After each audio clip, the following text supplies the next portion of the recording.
Today we're gonna be installing some classic drift mods on the S14. We're talking about a hydraulic handbrake and a bunch of adjustable suspension arms. And of course, along the way, we'll talk about what they are, how they work, and how to install them. And I got some parts I'm pretty excited to get on this car. So let's get into it. Drill, baby, drill. Oh!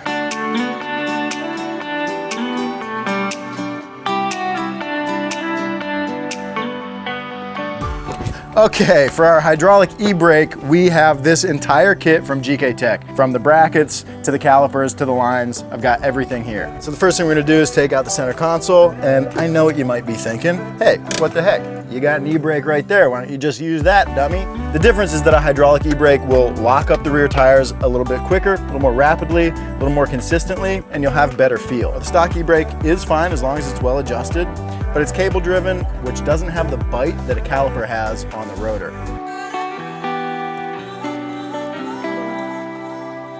I know, I just can't find the clip.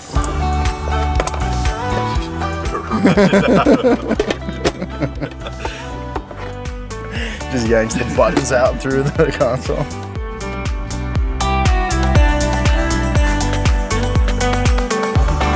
Is it more or less pissy without the dude, it's so pissy.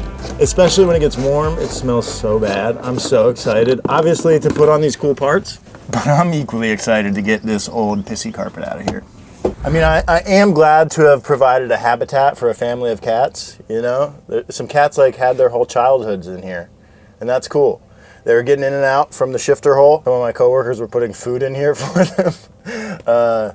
But you know, I'm glad to have homed them. And the carpet was pretty gross anyway, so it's fine. I'm basically like a shelter.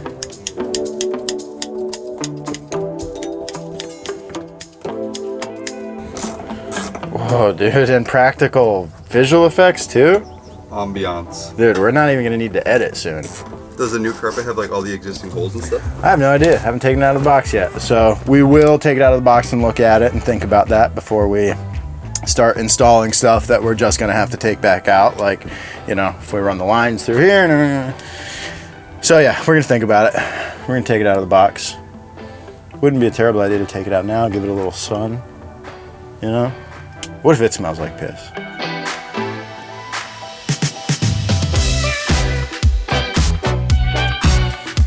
Ugh. Oh, God. Just letting it all out. Just rustling it around, disturbing the pee. DTP, disturbing the pee, dude. I think first thing, shop vac. Then second thing, we get the lines run through the chassis. So the fluid lines for the e-brake, we'll figure out where we're gonna send them through the car, and then we'll just kind of dangle them in here so that when we put the new carpet in, we can fish them through whatever hole they wanna go through. And then I think it's time to throw the new carpet in, and then we'll finish the handbrake stuff. Yeah, great plan. Now all we gotta do is execute.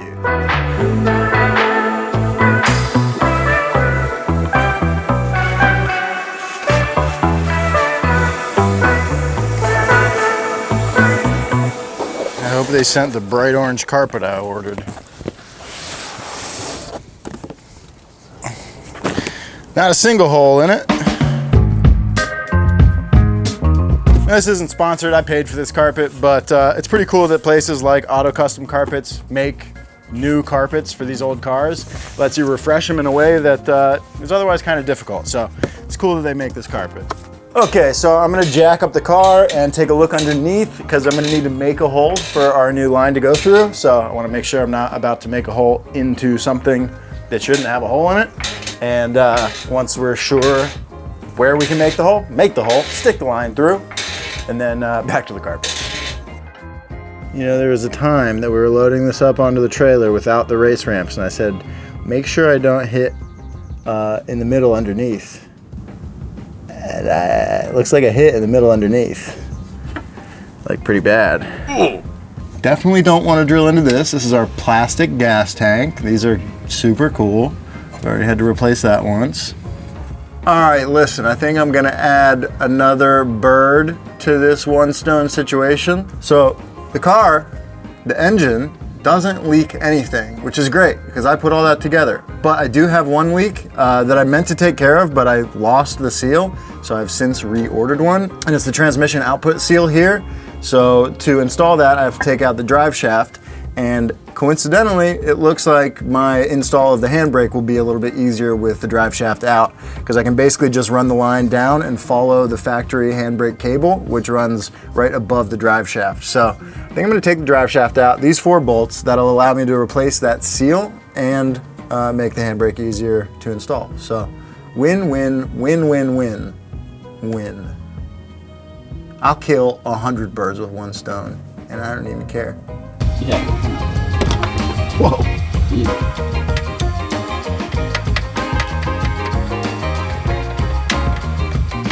Okay, so we've got our hoses here. This should be pretty easy. These lines are all pre-made by GK Tech. They pressure test them, make sure they don't leak, and they even label them so you can't really mess it up. So this hose here goes to the e-brake and down to the T-piece. This is the T-piece, and then that tees off into these 2 lines that go to the individual calipers. So, should be easy. Okay, so after looking down below, it looks like right about here is going to be a good spot to put a hole to run our line through, kind of just following the factory cable, just a little bit in front of it. So I got a step bit on a drill, and I'm just gonna do this.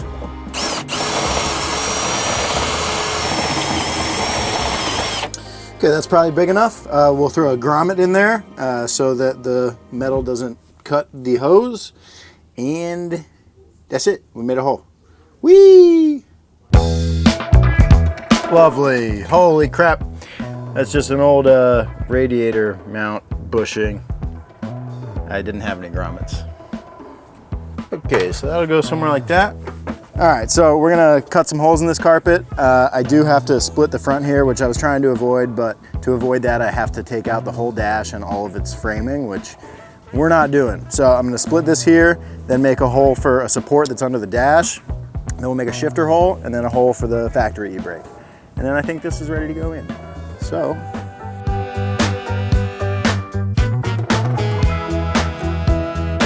six inches back.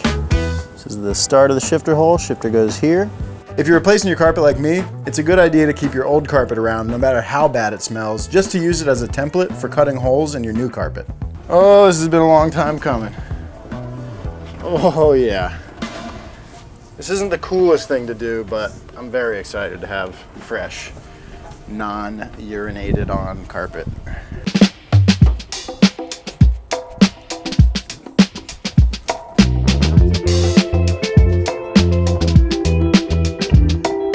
Okay, so it's time to install the master cylinder for our new e-brake. And you might be wondering, you know, how a hydro e-brake works, and it's kind of in the name. It's hydraulic, just like, hi buddy, just like your regular brakes, just like the brakes you use when you hit your brake pedal. That's a hydraulic system. Really, the main differences are that you don't hit a pedal with this, you yank a lever, and that it only goes to the rear wheels. But it works just like your normal brakes. You've got a reservoir here, the master, that you'll put fluid in, you'll bleed it like a brake system, and it just is a brake system.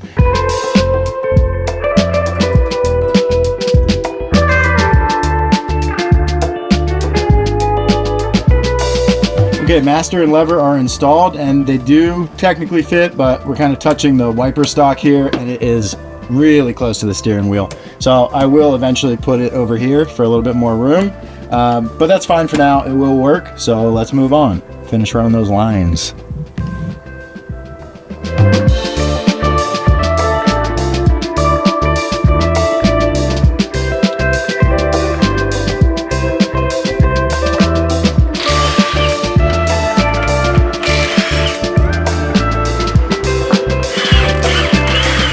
All right, so I've removed our factory rear brakes. You can see the caliper here, and here's our factory e-brake. When you pull the e-brake, it tugs this cable, which pulls this lever, which forces the piston out and clamps onto your rotor. So now what I'm gonna do is pop all these arms off, because we're gonna be replacing all these too. I've got some cool parts for these, so I'll bring those out in a sec. Then we can flip the knuckle and hub forward, and then we can take the hub off. Then we can install our bracket for the Wilwood calipers. So let's do that.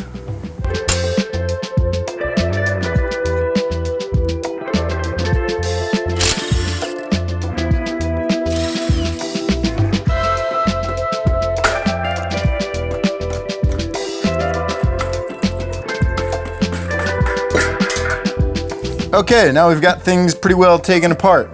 The hub is off, so now I can figure out how these go on. This is the bracket that will be sandwiched in between the hub and the knuckle and will allow me to mount the Willwood calipers, so that's pretty convenient.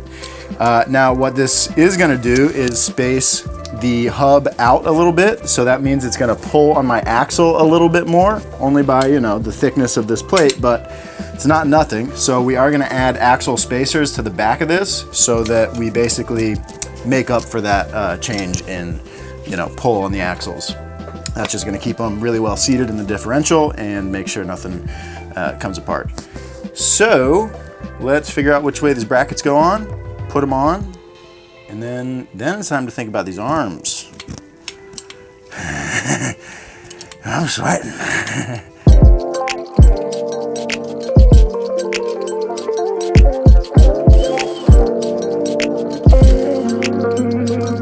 I got a problem, man. I just can't knock. I don't care about the carpet. I'll worry about that later.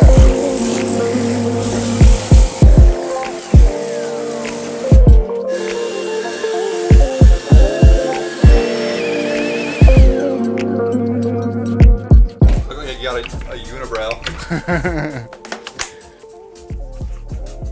Better or worse? Okay, our e-brake bracket is on, everything is clean, and everything is wet. So now it's time to install our new suspension arm. So I've got a sick bit of kit from SPL. They make super nice suspension arms, and I'm really excited to get them on this car. It's gonna give us adjustability over pretty much all the things.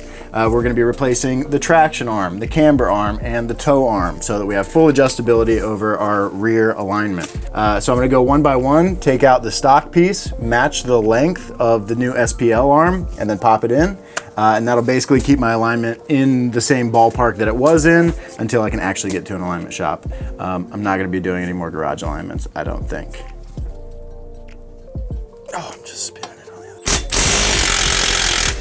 other. Oh yeah, dude, the future's now, old man.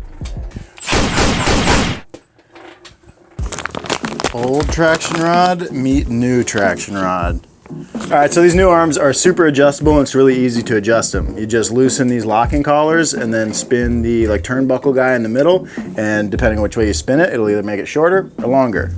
So I've got it pretty well matched to the stock piece here, so I'm gonna lock the collars down and put it in. Okay, off to your new home. Woo. Oh, I like that. Okay, up next, camber arm. All right, there's our factory camber arm, and it's got an eccentric bolt, which is how you adjust the camber from the factory. You can see, you know, the head of this bolt and the shaft of it is offset in this, you know, attached sort of washer. That's the eccentric part. So as you turn this, it is forcing the arm in or out off of this portion of the subframe up here. So that's fine for, you know, factory adjustment. You don't get very much adjustment, but the real problem is that these can move on their own even when they're properly torqued down. If you're really beating on a car or hit your wheel, these can move and change your camber, which you don't want. So we're going to be getting rid of the eccentric setup. SPL sent an eccentric lockout kit, which basically is sort of a normal nut and bolt setup, no eccentricity, so that when you turn the hardware, the length of the arm doesn't change. So that's cool, but what's really cool are these arms. Look at that. Pretty excited about these. They look cool as hell. Well, now I'm gonna match the length of the stock ones and pop them in.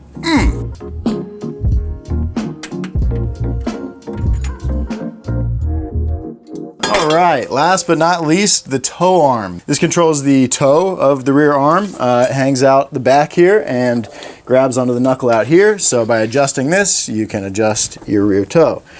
This also has an eccentric bolt from the factory, just like the camber arm. So we're gonna be ditching that with another eccentric bolt lockout kit and SPL's rear toe arm.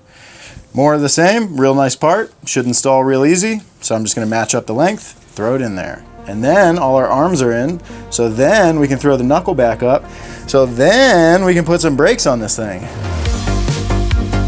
Something I forgot to mention, one of the big benefits of installing arms like these are that you move away from the factory rubber bushings that are, you know, soft from the start and they get worse over time.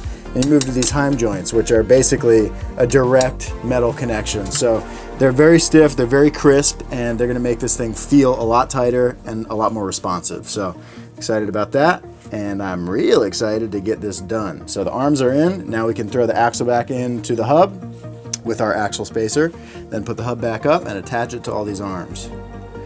So let's do it. This is our axle spacer. This came with the GK Tech e-brake kit, and this basically just accounts for the additional space that you're pushing the hub out with this bracket.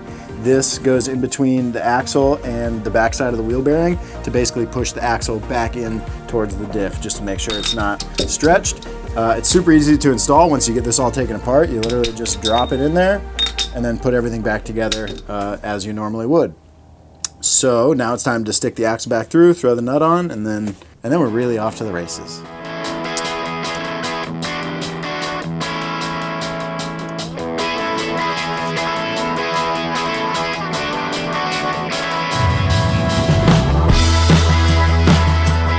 Okay, this car has been sitting for like 4 years, so the old brake rotors are rusted, they're pitted, they're no good. So we got a fresh set for our new e-brake to grab onto. I'm just gonna clean it off, put it on.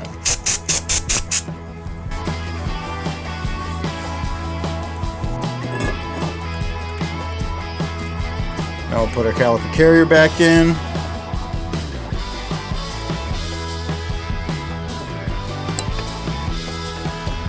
These holes are slightly too small for those studs, so I gotta open these up to 10 millimeters.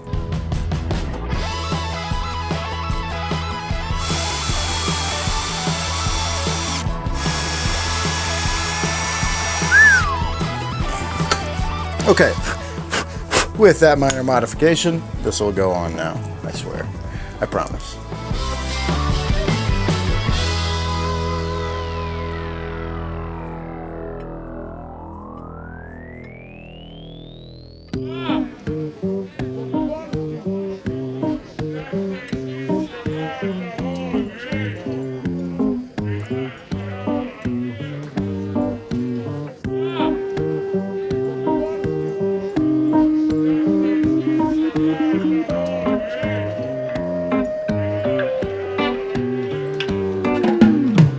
Okay, now we've got our new brake line on, and with that, we're pretty much done here. So time to put some fluid in it and bleed it, right? Wrong! I still gotta do the whole other side. But I won't make you guys watch all that. Maybe a little time lapse.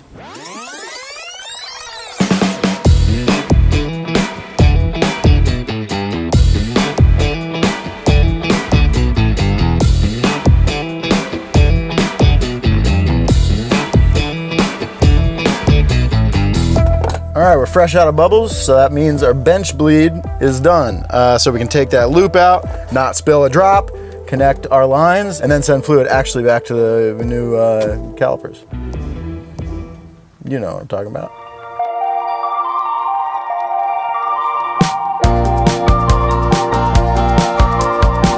New tools, camera tools. I've got a black diffusion filter for the Osmo Pocket 3. I've got some 1/4-20 eyelets for lashing this to the hood of a car. And this is a slider, a motorized wireless slider from Neewer. You thought that shot of Jerry talking through his windshield was sick? You just wait. Okay, here at the rear, we're ready to bleed. So Eddie's gonna go in the car and operate the handbrake lever and add fluid to the reservoir as we move fluid through the system. So I just have a nice little brake bleeder bottle. These are super handy, super convenient. I got one that you can lash up to stuff, and it has a magnet that can just go right on the rotor. Pop that on the bleeder, and we'll start circulating some fluid through this thing and get it working. We're so close.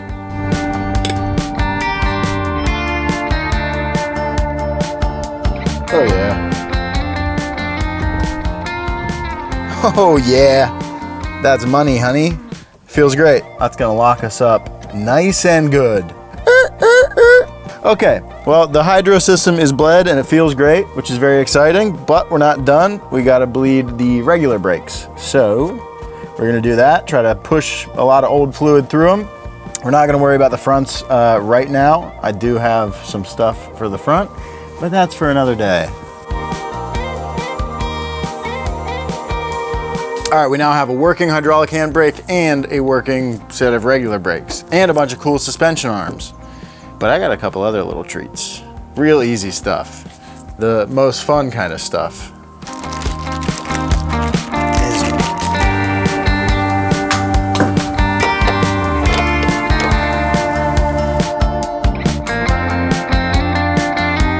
So the knob in this car right now is actually the old stock knob from the Miata, and the threads are kind of ripped out of it. So while I do like this old guy, it's time for some new stuff. It's a Tomei knob. It's made out of Delrin. Threads right on. Oh yeah, baby.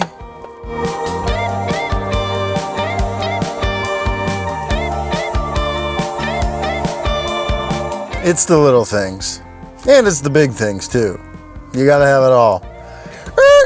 Boink, boink.